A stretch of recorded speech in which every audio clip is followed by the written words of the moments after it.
পৃথিবীর ষষ্ঠ বৃহত্তম সেনাবাহিনী নিয়ন্ত্রণে পাকিস্তান।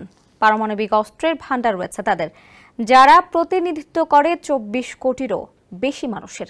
তবু দীর্ঘ সময় ধরে নিপীড়িত গাজাবাসীর জন্য তারা নীরব, স্থবির। সামরিক ও রাজনৈতিক নেতাদের মনে যেন বাসা বেঁধেছে ইহুদি রাষ্ট্র করার আন্দোলন। মধ্যপ্রাচ্যের সংবাদ মাধ্যম মিডল ইস্ট মনিটরের মতে, নীতিহীনতায় ডুবে গেছেন পাকিস্তানের সামরিক ও রাজনৈতিক নেতারা। বিশেষ করে এই দেশের সামরিক নেতৃত্ব বহুদিন ধরেই যুক্তরাষ্ট্রের সাম্রাজ্যবাদী চরিত্রের সঙ্গে জড়িয়ে গেছে।